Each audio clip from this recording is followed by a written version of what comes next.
مفتی طارق مسعود special. 10 محرم عاشورہ کا دن آنے والا ہے، اس حوالے سے آج بہت اہم باتیں کرنے کا ارادہ تھا۔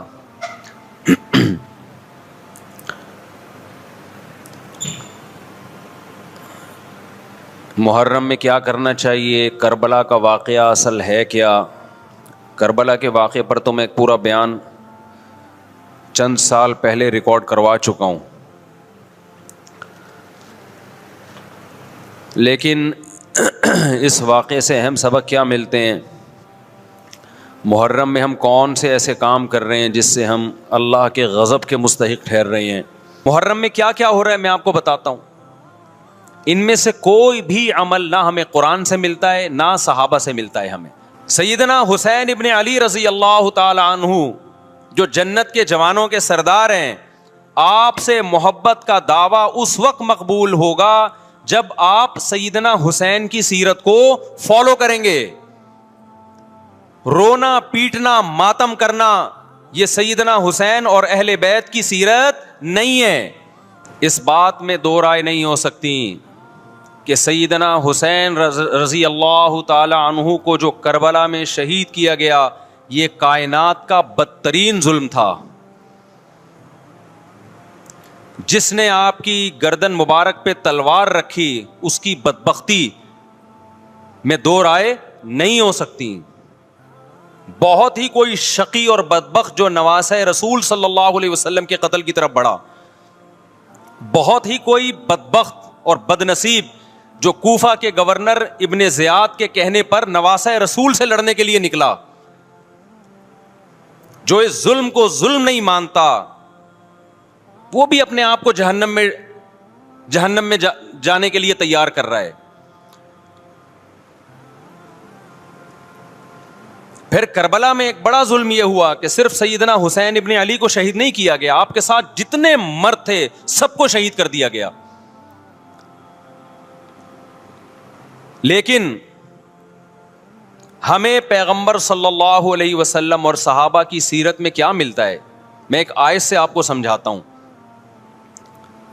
مشرکین مکہ حضرت ابراہیم علیہ الصلاۃ والسلام کے نسب میں ہونے پر اور آپ سے محبت پہ بڑا فخر کیا کرتے تھے کہ ہم ابراہیم کی اولاد میں ہیں، ہم ابراہیم کے دین پہ ہیں۔ اللہ نے کیا فرمایا رسول اللہ صلی اللہ علیہ وسلم سے کہ ان اول الناس بابراہیم للذین اتبعوہ، اے نبی آپ ان سے کہہ دیجئے ابراہیم سے محبت کے خالی پیلی کے دعوے مقبول نہیں ہیں۔ ابراہیم کے زیادہ حقدار وہ ہیں جو ابراہیم علیہ السلام کی اتباع کرتے ہیں، اور یہ پیغمبر اور صحابہ یہ ابراہیم علیہ السلام کے دین کو فالو کرتے ہیں، اور تم ابراہیم کے دین کو فالو نہیں کر رہے، ان سے محبت کے دعوے دار ہو۔ تو خالی محبت کے دعوے داری اللہ کے ہاں مقبول نہیں ہے۔ اللہ کے ہاں وہ محبت کی دعوے مقبول ہیں جس میں آپ محبوب کو فالو کر رہے ہوں۔ سیدنا حسین ابن علی رضی اللہ تعالی عنہ جو جنت کے جوانوں کے سردار ہیں، آپ سے محبت کا دعویٰ اس وقت مقبول ہوگا جب آپ سیدنا حسین کی سیرت کو فالو کریں گے۔ رونا پیٹنا ماتم کرنا یہ سیدنا حسین اور اہل بیت کی سیرت نہیں ہے۔ صبر کرنا، ظالم کے سامنے ڈٹ جانا، جان کے خوف سے اپنی پالیسیوں سے پیچھے نہ ہٹنا، یہ سیدنا حسین ابن علی رضی اللہ عنہ کی سیرت ہے جو آج ہمیں کہیں بھی نظر نہیں آتی۔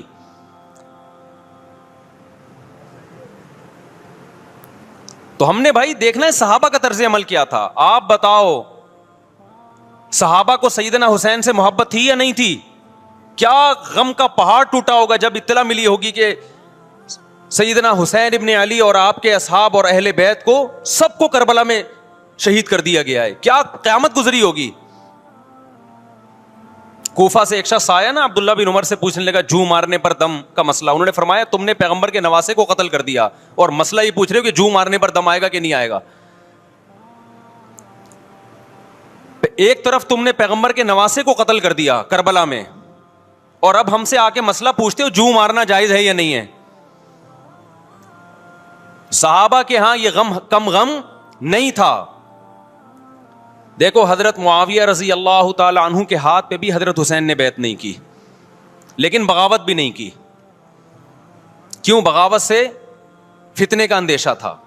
حضرت حسن جو حضرت حسین کے بڑے بھائی تھے, انہوں نے سیدنا معاویہ رضی اللہ تعالی عنہ کے ہاتھ پہ بیعت کی اور اس اختلاف کو ہمیشہ کے لیے اپنی کوشش کے مطابق ہمیشہ کے لیے ختم کر دیا.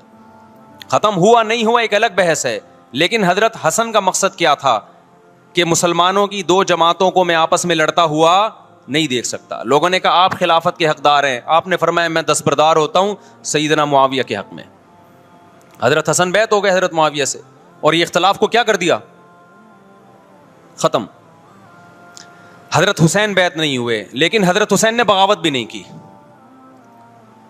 ہر ایک کی اپنی رائے تھی, حضرت حسن کی اپنی رائے تھی. ان کا خیال تھا کہ بیعت ہونا مسلمانوں کے لیے زیادہ مفید ہے, ایک پاورفل حکومت ہوگی, ایک طاقتور ریاست ہوگی, ورنہ لڑتے رہیں گے آپس میں.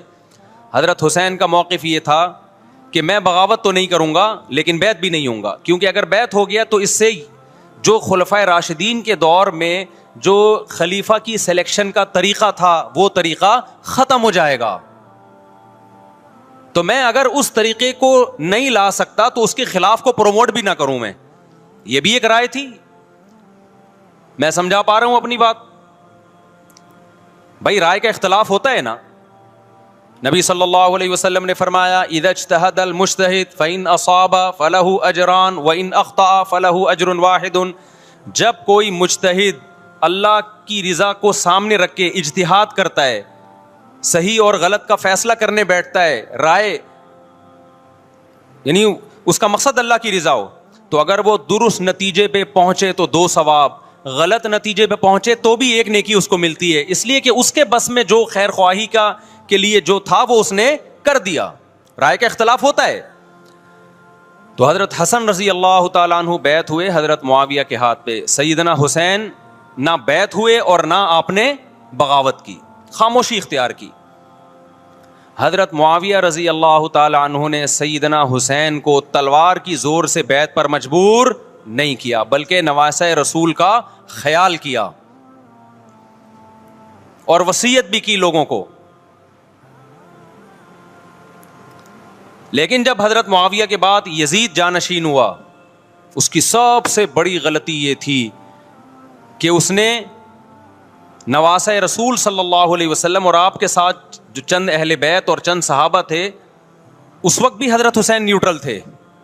نہ حضرت حسین نے بغاوت کا ارادہ کیا اور نہ بیعت کرنے کا ارادہ کیا. یزید ابن معاویہ کو چاہیے تھا کہ سیدنا حسین رضی اللہ عنہ کو اپنے حال پہ چھوڑ دیتا, اپنے والد کی طرح.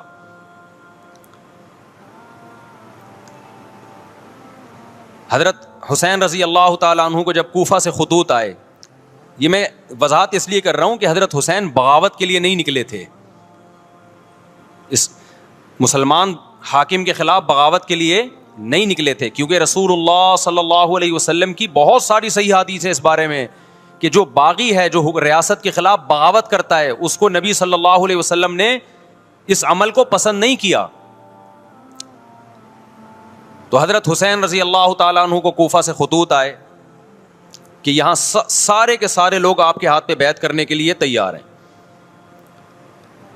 ظاہر ہے جب کسی علاقے کے لوگ دارالخلافہ ہو اور سب بیعت ہونے کے لیے تیار ہوں تو پھر آپ کا جانا یہ بغاوت کا عمل نہیں کہلاتا. حضرت حسین رضی اللہ تعالیٰ عنہ اہل بیت کے ساتھ نکلے. کربلا میں جب پہنچے, مشہور واقعہ آپ 20 دفعہ سن چکے ہیں, وہاں جا کے آپ کو اطلاع ہوئی کہ وہ خبر غلط تھی اور عبید اللہ بن زیاد نے ایک پورا لشکر بھیجا سیدنا حسین رضی اللہ تعالیٰ عنہ کو مجبور کرنے کے لیے کہ میرے ہاتھ پہ آپ زبردستی بیعت ہو جائیں.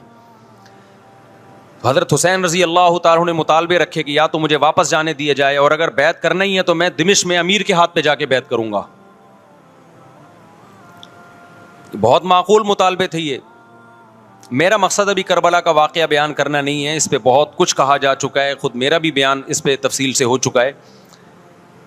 اس کے بعد بھی سیدنا حسین رضی اللہ تعالیٰ عنہ کو مجبور کرنا کہ عبید اللہ بن زیاد جو بدبخت انسان جو قاتل تھا اہل بیت کا, اسی کے ہاتھ پہ لازمی بیعت ہوں, جبکہ وہ امیر بھی نہیں ہے, وہ گورنر ہے ایک علاقے کا. تو نواسہ رسول کا خیال نہ کرنا یہ بدترین ظلم تھا جو اس وقت حکومت سے ہوا ہے. حضرت حسین رضی اللہ تعالیٰ عنہ, دیکھو نبی صلی اللہ, آج ہم دیکھتے ہیں کہ جو بڑا آدمی ہوتا ہے نا اس کی قربانیاں ہوتی ہیں, اس کی بڑی بڑی قربانیاں ہوتی ہیں. چھوٹے اپنے بڑوں کی قربانیوں کو کیش کراتے ہیں. آپ نے دیکھا ہوگا فلاں نے بڑی قربانیاں دیں اور بچے موج کر رہے ہیں, دیکھا نا آپ نے. لیکن اللہ تعالیٰ نے رسول اللہ صلی اللہ علیہ وسلم کے نسب کو اس سے محفوظ کیا. ہمارے نبی کے 2 بیٹے حسن حسین, آپ کی نسل حضرت فاطمہ سے چلی ہے, دونوں شہید ہوئے ہیں. اس میں بہت بڑی حکمت تھی کہ پیغمبر صلی اللہ علیہ وسلم نے سب سے پہلے تربیت اپنے گھر والوں کی ہے. آج لوگ باہر فنٹر بنے ہوئے ہوتے ہیں, تبلیغیں کر رہے ہوتے ہیں, اپنے گھر کی ان کو پرواہ نہیں ہوتی. نبی صلی اللہ علیہ وسلم نے سب سے پہلے جو تربیت کی ہے کس کی ہے؟ حضرت حسن اور حسین کی ہے. تو جب کربلا میں آپ کو چاروں طرف سے گھیر لیا گیا اور آپ کو مجبور کیا گیا کہ آپ نے ابن زیاد کے ہاتھ پہ بیعت کرنا ہے, تو آپ نے اس ذلت کو گلے لگانے سے انکار کر دیا. آپ کو 100% یقین تھا کہ اتنے بڑے لشکر کے سامنے میں ٹھہر نہیں سکتا, اسباب کی دنیا میں فتح کی امید نہیں ہے. لیکن حضرت حسین رضی اللہ تعالی عنہ نے لڑنے کا فیصلہ کر کے اور شہادت کو قبول کرنے کا فیصلہ کر کے ابن زیاد اور اس زمانے کے حکمران جو اس قتل پہ راضی تھے, قیامت تک کے لیے ان پہ لعنت کے سلسلے کا دروازہ کھول دیا. بعض دفعہ اللہ بھی یہ چاہتے ہیں کہ بدبختوں کو ڈھیل ملے تاکہ ان کا جرم سنستدرجہم من حیث لا یعلمون. قرآن کہتے ہیں نا ہم ان کو ڈھیل دیں گے, ان کو برائی میں ہم آگے بڑھنے دیں گے, ایسے بڑھنے دیں گے کہ ان کو خود بھی پتہ نہیں چلے گا, تاکہ قیامت کے دن ان کا عذاب ان کو کئی گنا بڑھا کر دیا جائے. اب میرے بھائی ہمارے لیے کیا سبق ملتا ہے؟ جب یہ واقعہ ہوا عالم اسلام میں کوہرام مچ گیا, لیکن کیا اس واقعے کے بعد اہل بیت کی جو مقدس اور پاکیزہ عورتیں تھیں, کیا انہوں نے نوحہ کیا یا صبر کیا؟ آپ کا ضمیر کیا کہتا ہے, انہوں نے نوحے پڑے ہوں گے یا صبر کیا ہوگا؟ بولو بھائی, صبر کیا. عبداللہ بن عمر رضی اللہ تعالیٰ عنہ جو کوفہ والوں کو ملامت کیا کرتے تھے کہ تم جو مارنے کے مسئلے ہم سے پوچھتے ہو, تم نے حسین کا قتل کر دیا, تو یہ حضرت ابن عمر نے اسی لیے کہا نا کہ آپ کو اس کا غم ہوا تھا. تو ابن عمر کا عمل کیا تھا؟ کیا انہوں نے ماتم کیا؟ کیا انہوں نے چھروں سے اپنے آپ کو مارا؟ حضرت حسین کا قتل بھی ظالمانہ, اور اس سے پہلے سیدنا عثمان کا قتل بھی ظالمانہ.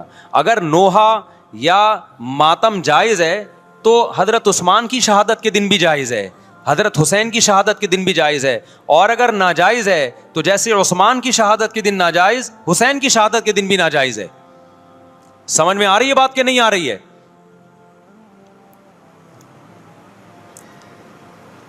قرآن کیا کہتا ہے ایسے مواقع کے بارے میں؟ تلک امۃ قد خلت لہا ما کسبت ولکم ما کسبتم. قرآن جب بھی پرانی امتوں کے واقعات بتاتا ہے, قرآن کہتا ہے یہ ایک قوم تھی جو گزر گئی, انہوں نے جو کیا اس کا بدلہ ان کو ملے گا, تم جو کرو گے اس کا بدلہ تمہیں ملے گا.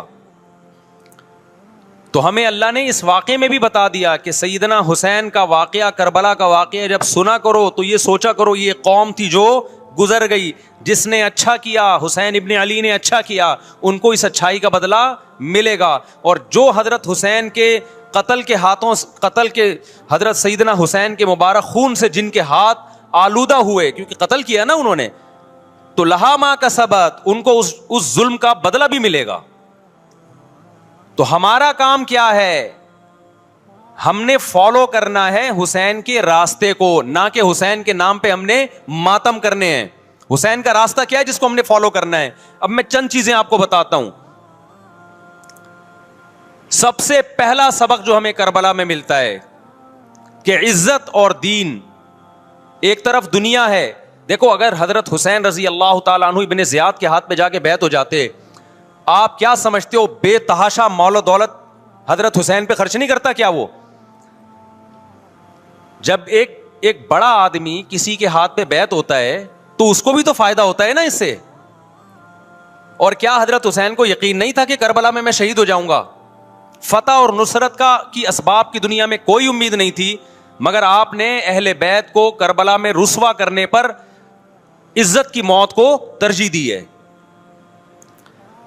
آج اگر آپ میں یہ ظرف ہے کہ آپ عزت کی موت کو ذلت کی زندگی پر ترجیح دیتے ہو تو پھر آپ حسینی ہو.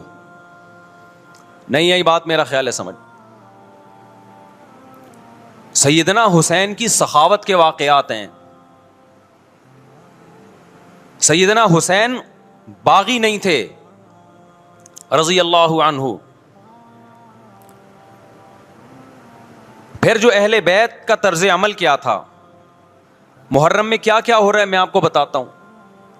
ان میں سے کوئی بھی عمل نہ ہمیں قرآن سے ملتا ہے نہ صحابہ سے ملتا ہے ہمیں. تو ما انا علیہ و اصحابی جو جنتی فرقہ ہوگا اس کی جو علامتیں ہیں, تو جب آپ ان علامتوں کے خلاف چلو گے, صحابہ اور تابعین کو فالو نہیں کرو گے, تو آپ پھر اپنے آپ کو سنی کہنا چھوڑ دو. آپ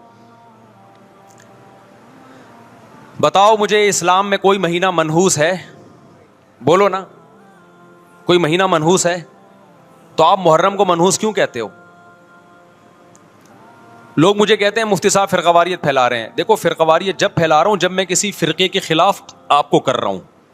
میرے بیان شیعہ لوگ بھی سنتے ہیں, ملتے بھی ہیں. بہت دفعہ ایئرپورٹ پہ ملاقات ہوئی, بڑی عزت سے ملے, میں شیعہ ہوں لیکن آپ سے محبت کرتا ہوں. یہاں مسجد میں بھی آتے ہیں, میں نے کبھی کسی پہ طنز نہیں کیا. اس لیے میں بار بار کہتا ہوں جو شیعہ کا مذہب ہے اس کو کرنے دو. وہ سبیلے لگاتے ہیں, آپ ان کو مت چھیڑو, جا کے تنگ نہ کرو ان کو. وہ ماتم کرتے ہیں, آپ ان کو مت چھیڑو. وہ نوحے کرتے ہیں, وہ نوحے پڑھتے ہیں, آپ ان کو مت چھیڑو. لیکن آپ اپنی پوزیشن واضح کرو کہ آپ شیعہ ہو یا آپ سنی ہو. آپ تو ایک طرف ہو جاؤ نا. محرم میں اگر آپ مرثیے لگا کے گھوم رہے ہو گاڑیوں میں, اٹ مینز آپ سنی نہیں ہو. آپ نبی صلی اللہ علیہ وسلم کی حدیث ہے ہمارے پاس, ہم اہل سنت والجماعت ہیں, ہم سنت کو فالو کرتے ہیں. تو سنت کیا کہتی ہے؟ میتوں پہ گریبان چاک کرنا, میتوں پہ چیخ و پکار کر کے رونا. آپ نے فرمایا لیس منا, وہ ہم میں سے نہیں ہے. اور اس عمل پہ آپ صلی اللہ علیہ وسلم نے لعنت فرمائی ہے. لوگ کہتے ہیں حسین کی یاد میں رونا نبی کی سنت ہے. نبی صلی اللہ علیہ وسلم کو جب جبریل نے بتایا کہ حسین شہید ہوں گے, آپ روئے, اس لیے کہ اس وقت آپ کو یہ خبر ملی تھی. لیکن کیا ہر محرم میں آپ نے رونے کا پروگرام کیا ہے یا صحابہ کو بیٹھ کے باقاعدہ رلایا ہے آپ نے؟ کیا ہو گیا بھائی؟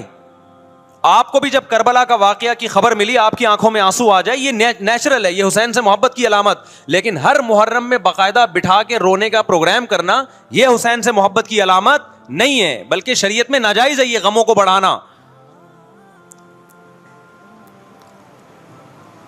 یہ کہاں سے جائز ہو گیا؟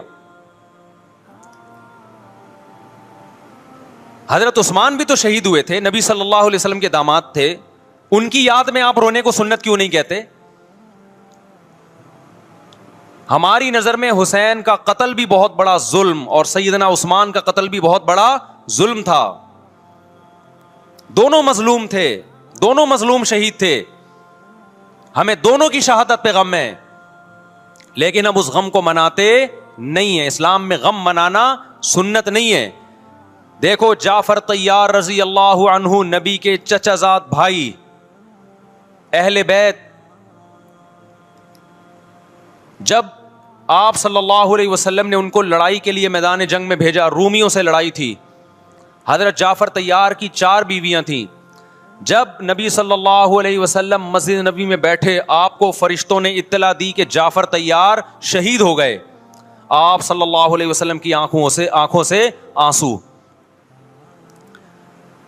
یہ آنسو اس وقت نکلے جب عین شہادت کی اطلاع ملی ہے. اس وقت آنسوؤں کا نکلنا محبت کی علامت ہے. آپ نے صحابی رسول کو بھیجا کہ جاؤ آپ کی زوجات کو, بیویوں کو جا کے خبر دو کہ جعفر طیار شہید ہو گئے. کیا قربانی تھی صحابہ کی, آپ دیکھو. ایسے جوان تھے جعفر طیار, خوبصورت جوان. غزوہ بدر میں جب مشرکین مکہ نے یہ نعرہ لگایا کہ حل میں مبارز, 3 سردار آئے, انہوں نے کہا پہلے تمہارے اندر سے 3 بہادر آئیں ہم سے لڑیں. دیکھو عربوں میں یہ ہوتا تھا کہ کہ جب جنگ کے لیے دو فوجیں آمنے سامنے کھڑی ہوتی تھیں تو پہلے دونوں طرف کے بہادر ترین لوگوں کی لڑائیاں ہوتی تھیں کہ جب تک دونوں میں سے ایک قتل نہیں ہوگا لڑائی شروع نہیں ہوگی. تو آپ کو پتا ہے کہ اس میں بہادر ترین لوگ نکلیں گے نا جو لڑنا جانتے ہوں. مشرکین مکہ کی طرف سے 3 یا 4 بڑے بڑے سردار آئے لڑائی سے پہلے, بدر میں لڑائی سے پہلے. انہوں نے نعرہ لگایا, حل میں مبارز, کوئی ہے تم میں جو پہلے ہم سے لڑے. یعنی ادھر سے ہم 3 ہیں تو ادھر سے بھی کتنے چاہیے, 3 بندے. ادھر سے انصار صحابہ آئے. مشرکین مکہ نے کہا لیسو بی اکفائنا, یہ ہمارے جوڑ کے نہیں ہیں, قریشی ہاشمی چاہیے ہمیں, ہمارے نسب کے لوگ ہونے چاہیے. تو ادھر سے نبی صلی اللہ علیہ وسلم نے حضرت علی کو بھیجا اور حضرت جعفر طیار کو بھیجا. جن صحابہ کو بھیجا ان میں حضرت جعفر طیار بھی تھے. حضرت جعفر طیار رضی اللہ تعالی عنہ اور سیدنا علی مقابلے میں غالب آ گئے. خوبصورت صحابی. نجاشی کے سامنے آپ نے تقریر کی ہے, ہجرت کی ہے نا جب حبشہ کی طرف, تو نجاشی نے پوچھا جعفر طیار سے کہ تمہارے پیغمبر جو کلام لے کر آئے ہیں وہ سناؤ. حضرت جعفر طیار رضی اللہ تعالی عنہ نے سورہ مریم پڑھنا شروع کر دی. کاف ہا یا عین صاد, ذکر رحمت ربک عبدہ زکریا اذ نادى ربه نداء خفیا قال رب انی وهن العظم منی واشتعل الرأس شیبا ولم اکن بدعائک رب شقیا وانی خفت الموالی من ورائي وکانت امرأتی عاقرا فہب لی من لدنک ولیا. ایسی حضرت مریم اور عیسیٰ ابن مریم کی سیرت کو سورہ مریم میں بیان کیا حضرت جعفر طیار نے کہ نجاشی روتے روتے, اس کی داڑھی تر, اور جتنے پادری بیٹھے تھے سب کی داڑیاں تر ہو گئی روتے روتے. تو یہ تقریر جو نجاشی کے اسلام کا سبب بنے, بادشاہ کو مسلمان کرنے والے کون تھے, حضرت جعفر طیار. اور آپ کے چھوٹے چھوٹے بچے, 4 جوان بیویاں ہوں, چھوٹے چھوٹے بچے ہوں, اور ایسے میں میدان جنگ میں لڑتے ہوئے شہید ہو جائیں تو پیغمبر اور صحابہ پہ کیا قیامت ٹوٹی ہوگی. لیکن ہمارے نبی صلی اللہ علیہ وسلم کی آنکھوں میں سے کیا تھے, صرف آنسو موتی کی طرح ٹپک رہے تھے. اور آپ صحابہ کو اطلاع دے رہے تھے کہ جعفر طیار شہید ہو گئے اور جاؤ ان کے گھر والوں کو بتا کے آ جاؤ. کتنی بڑی قربانی ہے یا نہیں ہے. جب خبر دینے والا آپ کی ازواج کو بتا کے آیا کہ جعفر طیار شہید ہو گئے تو آپ کے گھروں سے خواتین کے رونے کی آوازیں آئیں. آپ صلی اللہ علیہ وسلم نے فرمایا ان سے بولو کہ اپنی آواز کو پست کرو. پھر چیخو پکار کی آواز آئی تو آپ نے فرمایا کہ اگر دوبارہ چیخو پکار کی آواز آئے تو ان کے منہ پہ خاک پھینک دو. وہ شہید کی بیوہ تھیں, اور شہید بھی کتنے مقدس, ان کو بھی نبی صلی اللہ علیہ وسلم نے نوحہ کرنے کی اجازت نہیں دی. اس دن جس دن غم پہنچا ہے اس دن بھی چیخو پکار کی اجازت نہیں دی ہے. تو آپ بتاؤ اگلے سال اس تاریخ کو چیخو پکار کی کیسے اجازت مل جاتی. نہیں آئی میرا خیال ہے بات سمجھ میں. جب غم پہنچا ہے اس وقت چیخنے چلانے کی اجازت نہیں ہے. چھوٹے چھوٹے یتیم بچے, حضرت جعفر طیار کے چھوٹے چھوٹے یتیم بچے, کتنا غم ہوتا ہے جب چھوٹے چھوٹے بچے, ان کا باپ دنیا سے چلا جائے, کتنا ترس آتا ہے ان کے اوپر. تو ہمارے نبی کو بھی ان یتیم بچوں پہ بھی ترس آیا, ان بیواؤں پہ بھی ترس آیا. لیکن نہ نبی صلی اللہ علیہ وسلم چیخو پکار کر کے خود روئے اور نہ آپ نے ان کی ازواج کو رونے کی اجازت دی ہے. سمجھ میں نہیں آ رہی میرا خیال ہے بات. میرا مقصد شیعوں پہ طنز کرنا نہیں ہے, ان کا جو مذہب ہے ان کو اس پہ چلنے دو. میرا مقصد ہے آپ اپنی پوزیشن واضح کرو کہ آپ ادھر ہو یا ادھر ہو. کسی کو تنگ مت کرو, نہ کسی پہ فتوے لگاؤ کفر اسلام کے, نہ کسی کو جہنمی قرار دو. اپنی پوزیشن آپ فیصلہ کرو کہ آپ اگر ادھر جانا ہے تو پورے ادھر چلے جاؤ. پھر یہ آدھا تیتر آدھا بٹیر والا معاملہ مت کرو.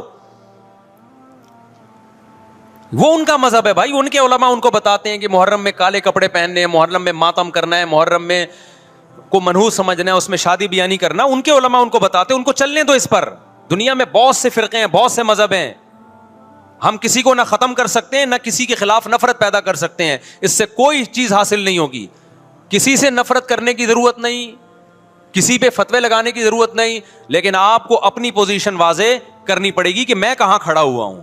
اگر آپ سنی ہو تو پھر اہل سنت والجماعت صحابہ تابعین کو فالو کرتے ہیں, حدیث کو فالو کرتے ہیں, اور حدیث میں ہمیں ماتم کرنا, نوحہ کرنا, گریبان چاک کرنا اس کی پرمیشن نہیں ہے, بلکہ اس سے روکا گیا ہے, اس عمل کو حرام اور ناجائز قرار دیا گیا ہے. بات آ رہی ہے سمجھ میں؟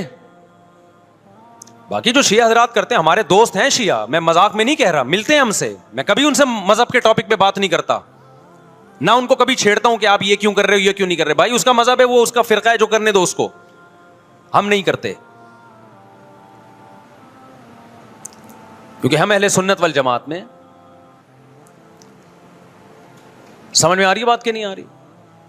پھر ربیع الاول کا مہینہ آئے گا, اس میں بھی آپ اپنی پوزیشن واضح کرو کہ آپ ادھر ہو یا ادھر ہو. دو فرقے ہیں, دیوبندی بریلوی. میں نہیں کہہ رہا کہ کون جنتی کون جہنمی, لیکن بر صغیر میں جن کو دیوبندی کہا جاتا ہے وہ نظر و نیاز تیجے 40 میں کے قائل بولو نہیں ہے. یہ ان کی کتابوں میں لکھا ہوا ہے, وہ اس کے قائل نہیں ہے. اگر کوئی بزرگ ان میں قائل گزرا بھی ہے تو وہ اس کا ذاتی تفرد ہے, اس کو علماء نے فالو نہیں کیا, اس کو ان کی اجتہادی غلطی قرار دیا ہے. ربیع الاول میں جلوس نکالنا یا مزار بنانا یا مزاروں پہ جانا اس نیت سے کہ وہاں جا کے ہم کوئی قوالی پڑھیں گے یا کچھ بھی, ہمارے ہاں قبرستان جانا صرف اس لیے ہے کہ آخرت کی یاد تازہ ہو, بس. اس کے علاوہ اور کوئی کانسیپٹ نہیں ہے. ہمارے ہاں قبر ایک بالش سے زیادہ اونچی بنانا جائز بولو نا نہیں ہے. قبر پکی کرنا جائز نہیں ہے. تیجے 40 میں کرنا جائز بولو نہیں. آج ایک صاحب آئے, کہنے لگے میری ساس کا 40واں ہے, فجر میں کہنے لگے مجھے, کہہ رہے میں نہیں گیا تو بڑا مسئلہ ہو جائے گا. میں نے کہا بھائی ایک فیصلہ کرو, گرین چینل یا وائٹ چینل, ایک طرف ہو جاؤ بھائی, کیونکہ وائٹ چینل میں یہ جائز نہیں ہے, نہ 40واں ہے نہ تیجا ہے. اب لوگ مذاق اڑاتے ہیں مر گیا مردود نہ فاتحہ نہ درود. بھائی کچھ بھی کہتے رہو, تو پھر پورے ادھر کو ہو جاؤ, یا تو پورے وائٹ ہو جاؤ یا پورے کیا ہو جاؤ, پورے گرین ہو جاؤ. پھر تیجا بھی کرو, 40واں بھی کرو, برسی بھی کرو, اور پھر اس کے بعد جھنڈے بھی لگاؤ ہرے رنگ کے. میں نہیں کہہ رہا دیوبندی صحیح ہے یا بریلوی صحیح ہے, دیکھو میں یہ بحث نہیں کر رہا, میری بات کو غلط نہ لے کے جانا. میں کہہ رہا ہوں آپ اپنی پوزیشن واضح کرو, صحیح غلط تو اگلا مرحلہ ہے. آپ کیا ہو, آپ کو تو یہی نہیں پتا چل رہا. آپ ربیع الاول میں ہرے جھنڈے لے کے گھوم رہے ہو, رمضان میں آپ وائٹ چینل بنے ہوئے ہو, محرم میں آپ بلیک چینل بنے ہوئے ہو, تو پتہ ہی نہیں چل رہا تو ہے کیا بھائی. جب 73 فرقوں میں ایک جنتی ہے تو ایک کو فالو کرو نا, جس کو جنتی سمجھتے ہو. اگر آپ سمجھتے ہو کہ بلیک چینل یا شیعہ فرقہ جنتی ہے تو پورے شیعہ ہو جاؤ بھائی. اگر آپ سمجھتے ہو بریلوی فرقہ جنتی ہے تو پورے بریلوی ہو جاؤ. تو جس کو سمجھتے ہو وہ بن جاؤ, لیکن پورے بنو, ادھورے مت بنو, آدھا آدھا نہ لو. بات سمجھ میں آ رہی ہے؟ میں پھر بتا رہا ہوں, نہ میں کسی کو جنتی کہہ رہا ہوں نہ جہنمی. میں یہ نہیں کہہ رہا دیوبندی جنت میں جائیں گے یا بریلوی جائیں گے یا شیعہ جائیں گے, یہ تو اللہ فیصلہ کرے گا. ہم تو وہ کریں گے جو ہماری کھوپڑی میں آ رہا ہے. ہماری کھوپڑی میں یہ آ رہا ہے کہ جس کو بھی کرو تو ایک کو کرو پورا, تاکہ ایک طرف ہو جاؤ. آدھے تیتر آدھے بٹیر مت بنو آپ, اور دوسرے کو چھیڑو بھی نہیں, چھیڑنے کی بھی ضرورت نہیں ہے. کوئی جو کر رہا ہے کہ بھائی اس کا مذہب ہے. دیکھو ہندو مندر میں جاتا ہے نا, ہماری رائے کے مطابق صحیح کر رہا ہے غلط کر رہا ہے, غلط کر رہا ہے, لیکن ہم چھیڑتے ہیں کیا؟ اسلام نے اجازت دی اس کو چھیڑنے کی کہ ہندو جا رہا ہے اس کو پکڑ کے لا کیوں جا رہا ہے بھائی؟ اسلام بولا ہے بھائی لکم دینکم ولی دین, تمہارے لیے تمہارا دین, ہمارے لیے ہمارا دین. لا اکراہ فی الدین, دین میں زبردستی نہیں ہے, جو کر رہا ہے اس کو کرنے دو. تبھی اسلامی تاریخ میں کوئی ایک مندر بھی ہمارے علم میں نہیں ہے کہ اس میں ہندوؤں پہ پابندی لگی ہو کہ مندر نہیں جا سکتے. جب تک اسلامی حکومتیں رہی ہیں, ہندوستان میں 1000 سال مسلمانوں نے حکومت کی ہے. اگر ہندوؤں کو مندر جانے سے روک دیتے تو آج یہ مندر ختم ہوتے. اسلامی حکومت جب ختم ہوئی ہے تو بھی مندر لاکھوں کی تعداد میں مندر تھے. اسلام مسجد جانے کا حکم دیتا ہے یا چرچ جانے کا؟ بولو. مسجد. چرچ جانے کو غلط سمجھتا ہے کیونکہ وہاں غیر اللہ کی, عیسیٰ ابن مریم کی عبادت ہو رہی ہے. لیکن کیا اسلام آپ کو پرمیشن دیتا ہے کہ کوئی عیسائی چرچ جا رہا ہو تو آپ اس کو روکو کہ تو کیوں جا رہا ہے بے, مسجد میں آ؟ اجازت دیتا ہے؟ یا اسلام یہ کہتا ہے کہ اس سے بدتمیزی شروع کر دو. آپ بولو کیا ہو گیا, آپ کو سبق یاد کرا رہا ہوں میں, بدتمیزی شروع کر دو. یا اسلام یہ اجازت دیتا ہے کہ اس سے اچھا سلوک نہ کرو, قطعاً اجازت نہیں, بلکہ قرآن تو کہہ رہے ہیں ان اللہ یحب المقسطین, جو غیر مسلم تم سے لڑ نہیں رہے میدان جنگ میں, ان سے تمہیں اچھا سلوک کرنا پڑے گا, کیونکہ اللہ اچھا سلوک کرنے والوں کو پسند کرتا ہے. صحابہ کرام غیر مسلموں کو بھی ہدیے دیا کرتے تھے, نبی صلی اللہ علیہ وسلم نے یہودیوں کو بھی ہدیے دیے. تو جو مذہب اسلام کی طرف منسوب نہیں ہے, جب ہمیں ان سے اچھے سلوک کا حکم ہے, تو جو مذہب اسلام کی طرف منسوب ہیں, قطع نظر اس سے کہ وہ اس دعوے میں سچے ہیں یا جھوٹے, یہ تو بحث ایک الگ ہے, لیکن نسبت کس کی طرف کر رہے ہیں؟ اسلام کی طرف. تو ہمیں ان سے بدتمیزی بدسلوکی کی کہاں سے اجازت ہوگی؟ تو میں نہیں کہہ رہا کہ آپ شیعہ بریلویوں سے دشمنی کرنا شروع کر دو, ان کی دعوتیں اٹینڈ نہ کرو, ان سے کاروبار چھوڑ دو, یا ان کو جا کے تنگ کرو, کیوں سبیل لگا کے بیٹھے ہو, کیوں ماتم کر رہے ہو, یہ کام مت کرو آپ. ہمارا ملک اس فرقہ واریت کا متحمل نہیں ہے, سے فساد پھیلتا ہے. لیکن اپنی پوزیشن آپ واضح کرو, ایک لکیر ہے آپ کھینچ دو. اگر کوئی شخص آپ کے سامنے صحابہ کو برا بلا کہتا ہے, آپ بولو بھائی یہ میری باؤنڈری کیا ہو رہی ہے, کراس. میرے سامنے آپ کو ان بزرگوں کے خلاف بولنے کی اجازت نہیں ہے جن سے مجھے عقیدت ہے. اگر یہ کام آپ نے کیا تو ہماری اور آپ کی راہیں الگ الگ. آپ کا جو مذہب ہے بھائی, آپ بند کمرے میں, آپ کے امام بارگاہ میں, آپ کے مسجدوں میں, یا جہاں بھی ہے وہ آپ کا نجی معاملہ ہے. ہمارے سامنے آپ نے کوئی ایسی بات نہیں کرنی جو ہمارے عقیدے کے خلاف ہو, تو آپس میں دوستی رہے گی. اب دیکھو عیسائی آپ سے ملتا ہے, آپ گپ شپ کرتے ہو, کھانا کھاتے ہو, لیکن عیسائی بار بار بولے میں آپ کے نبی کو نہیں مانتا, میں آپ کا نبی, آپ بولے گا بھائی تو نہیں مانتا تو ہم نے کب کہا کہ مان تو, لیکن میرے سامنے بار بار کیوں کہہ رہے کہ میں تیرے نبی کو نہیں مانتا؟ یہاں سے آپ کی اس کی دوستی کیا ہو جائے گی, پھر ختم. تو غیر مسلموں کو بھی دو قسمیں, کسی بھی مسلک کے لوگوں سے ملو, کسی بھی فرقے کے لوگوں سے ملو, کوئی جھگڑا نہیں, کوئی بحث نہیں, ایک دوسرے کو کھانا بھی ہے, ایک دوسرے کو کھلانا بھی ہے, ایک دوسرے سے کھانا بھی ہے, ایک دوسرے کی دعوتوں میں بھی شرکت کرنی ہے. جہاں مذہب کا معاملہ آئے تو پھر آپ کسی سے بحث نہ خود کرو نہ کسی کو کرنے کی اجازت دو. اگر کوئی کچھ سیکھنا چاہتا ہے تو آپ بولو بھائی علماء کے پاس آ جاؤ, آپ کو کوئی اشکال ہے تو ہم وہاں آپ کا اشکال حل کر دیں گے. اس سے آگے بڑھنے کی کوشش بولو مت کرو, اس سے ملک میں امن ہوگا. باقی فرقے ہمیشہ سے ہیں بھائی, آج کوئی نئے تھوڑی ہیں, اور یہ ہمارا کام تھوڑی ہے فرقے ختم کرنا. یہ تو عیسیٰ ابن مریم جب نازل ہوں گے, حضرت مہدی آئیں گے, وہ تلوار کی طاقت سے ختم کریں گے, ان کے پاس یہ اتھارٹی ہوگی کہ وہ فرقوں کو ختم کریں. آپ نے یہ کرنا ہے کہ دوسرے کے مسلک کو چھیڑنا نہیں ہے اور اپنا چھوڑنا نہیں ہے. مسئلہ آپ کے ساتھ یہ ہو رہا ہے کہ دوسرے کو چھیڑ بھی رہے ہو اور اپنا چھوڑ بھی رہے ہو, دونوں الٹے کام کر رہے ہو. ایک طرف بحث کر رہے ہوتے تم ایسے, اور دوسری طرف وہی بنے ہوئے ہوتے تھوڑے دنوں میں جا کے.